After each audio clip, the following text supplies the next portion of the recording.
Good evening, That sir. you know where it is coming from. Hello, Uncle Obodo. Yes. Yeah. Good morning. Sorry, I'm one hour to na America. Uncle. Uncle, we're looking at two no day. Okay. Mam na pam ha gbatonga ahụ. Onye ọbụla na ihe eche n'ime kemgbe emewere akwụkwọ Amerịka manụ m ihe ji ihe a. M nye gị passport number. Okay. Passport number wụ A06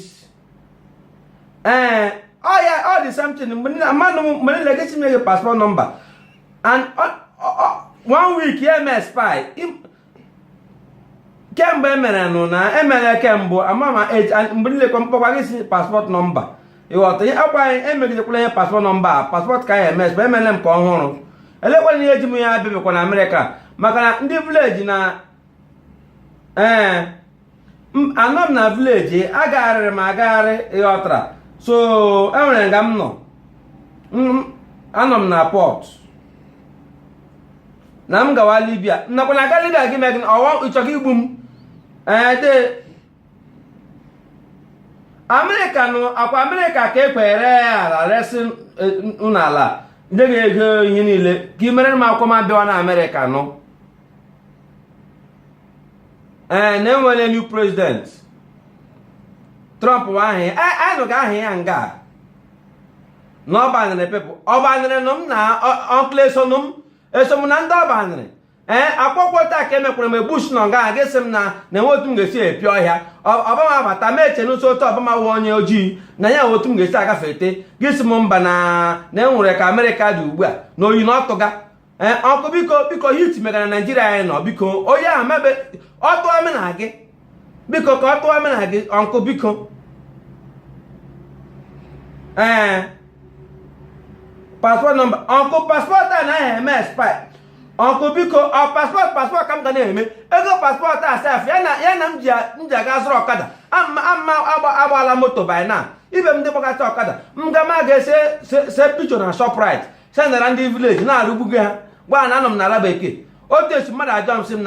na Shoprite ọ na Amerịka masị na ọ gala Amerịka mbụ na ya mechie ọnụ mara na otu Amerịka dị elekwana mgbe ihe ga-ebi esi m ka m nọ na-aga n'ụzọ otu nwa na-akpọ m masa ọwụọ m na ọwụrụ mkpesị n'ọmụkwa onye mbụ ya sị na mụ aka na ndịna ya gazi ya m sị na biko na-apụ na ọwa ya aka na akpa na ama m onye ọwụ esi m ihu pụọ biko na ndị osi otu a ka na-esi ekele m nke obodo amasịkọ m onye nwe onye osi na ma ọ gị ma ọ mụnwa na mụ nwee ndidi biko enweghị na-enwelizi ndidi n'ọchịchị Buhari biko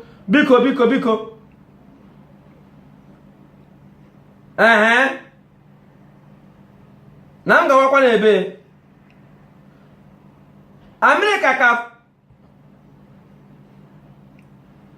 na ihe siri ike na Amerịka gị nwa alọtawanụ ya na ihe siri ike na Amerịka biko gị lọta ka anyị niile mara ihe siri onye ọbụla ike bikos enwe otu ga-esi nọrọ ebe ahụ ịghọtara gị nara anyị ego visa kemgbe echi hapụga m nga kemgbe ihe a mmadụ lenu bọọlụ ka m chọrọ ịgba agba akarara m eji ugbu a sebukwu fụkacha m ọfụ aga m agbalịkwana bọọlụ elekwana m gazi Amerịka bụ ime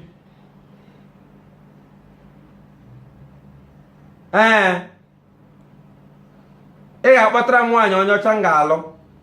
oke ọrịa afọ olekwa 60 years ka mkparị ka ọ gịnị m na-alụ nne m lụkwana ya m na-emewe gịnị ọ ya mụrụ m ka ihe chọ ka mụara m ọzọ ọkụ biko ngwa biko Amerịka na m aga by the way akwa m emela expire already biko nyeghachi nyezi anyị ego ala anyị biko ọka kọtụkwala fon ọnkụl obodo a ma agara gị ije aka ị hụrụ Amerịka ị nọ mfọ ya otu ọ ga-erutekwa ebe ahụ ị nọ chiri aka ghọrọ m